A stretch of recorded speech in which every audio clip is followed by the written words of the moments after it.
Okay. Vinny! Welcome. You're welcome. You're welcome.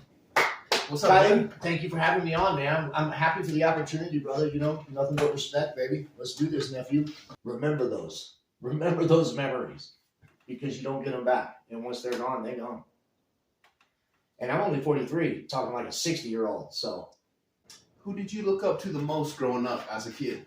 Pete Rose and Johnny Bench, dude, that combo. I had a buddy, Brad Derrickson. He used to pitch to me, and I was his catcher. And, you know, we used to emulate that. And that was right during the, you know, the prime time. Before Pete Rose got banned from the Hall of Fame for betting on baseball. Thanks a lot, Commissioner. What's your best baseball memory? You know, you played a lot of baseball. You played it in many levels. It's got to be your first hit as a pro baseball player. Got to be the legendary moment, in my opinion, number one, just because that legitimized who I was at the time. I've been cut in many stories I've told that in high school, college, and prior in pro teams to try to make. So being able to make my first team and then getting a hit just to start it up and get going In a regular season game. in a regular season game, Making your name out. You got a stat. that's a great. Now you got a stat. Yes, and that's a Okay, great. I'm on a baseball card, bitches. Yes, and it's a great point that you say that because sure, I had many hits just in that spring training just to even get to the opportunity. Sure. But you get no stat off that. So then when you get an opportunity to pull up with a stat, that's Solidifies it. When they're all cheering for you, oh, that's got to be some shit, man. Like, my father was a drummer. He'd always say how he loved the crowd, you know, and people cheering for you. It's got to be obviously similar, if not even better, because you only get that one shot. And when you make it happen, yeah. that's a kind of a big deal. What were you like as a teenager? Tell me about that.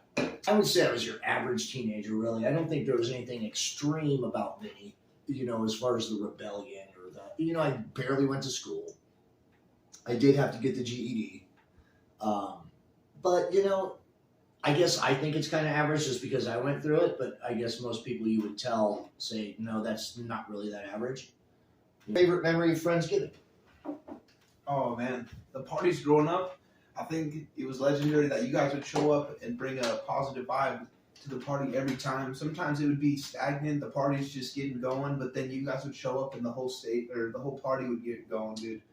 When you say you guys, you mean me, the wife, Stephanie. Yes, Well, both. shout out, bro. Love Both. you.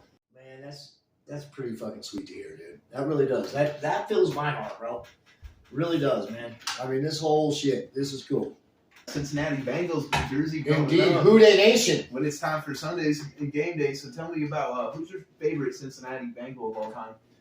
This is one of the easier questions I'm going to answer tonight. And that's going to be Mr. Chad Ochocinco. Yeah. And it's not just because he's nothing but talent and just raw talent. He don't give a fuck what anybody say. The man changed his name. He really is. I mean, there's some good ones. Burroughs is really starting to come into his own. I got a Burroughs sticker on my ride right now. So, Wow. you know, that's respect. You're welcome, Burroughs, because I don't put many stickers on my vehicle. There's that. There's Wu-Tang. So, what is your first memory of Uncle Vinny? Me specifically. I think one time there was a place I had down in Judson, dude, in Longmont, bro, on the spot right there on the corner. Okay. Had a landscape, you know, right and going there. And I remember I walked out one time. I was a little kid, man. This was probably what? I don't know. How old were you? I remember, I guess, at 9 years old. If I had to Oh, guess. shit. Okay, First you were a party, little man. kid. So Okay. I rolled. I was like, "Who's this guy?" You know, I'm your Uncle Vinny. You know, I've watched you grow up, but you've watched me grow up.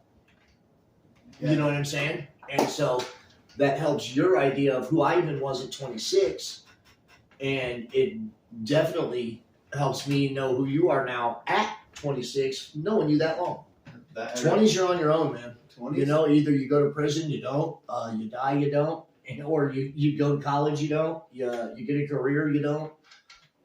That's really pretty cut and dry for me on the 20s, man. 30s. 30s are more like, okay, this is where I'm at now. I can either drive through it or I can run away. Always drive through it. Always be that stand-up guy. Don't ever run away. Never run away. And that we'll go back to the last question. Don't ever fucking run away. You're only going to regret that tomorrow, for sure. I promise you that. If you don't run away, you might regret that tomorrow too. But if you do run away, I promise you, you will regret that. This is the first time that it's just been me and you. You know, there's always been a house full of people. Always been, somebody or another. You know, it's not like it's just been me and you. When have we ever gone to a bar together and shot a game of pool? No, because I hate pool. I don't hang out at bars. And you're 26 and I'm 43. Just doesn't work like that. How did you earn your respect where others didn't? You just, you can't fail to give up on yourself. Just stay the course, you know? Just don't take any shit from nobody. And I'm not saying I'm a bad motherfucker because I ain't. I'm a skinny white kid. But I can say no. And I can say this is bullshit. And I don't agree with what's going on right now. And I deserve more. I'm not on this planet to tell you what you want to hear. Well, that was kind of an asshole kind of answer, but I'm not going to change it. With the drum set and intercom with the Wu-Tang music is really one of my favorites because it's all music.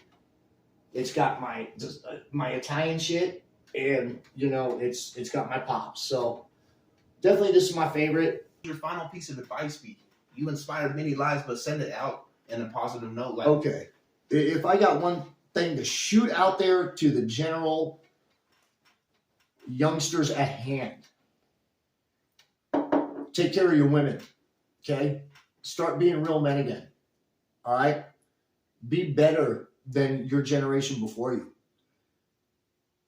Know that your woman is going to be a woman. And as a man, you got to take care of that. You got to take care of your woman. You got to take care of your kids. And don't bitch it bone. Oh, this shit ain't fair. This shit ain't fair. Oh, she's got it this way. I got it this way. Fuck you. Shut up. Be a man. All right? Take it like a man. Give it like a man. And take care of your family like a man.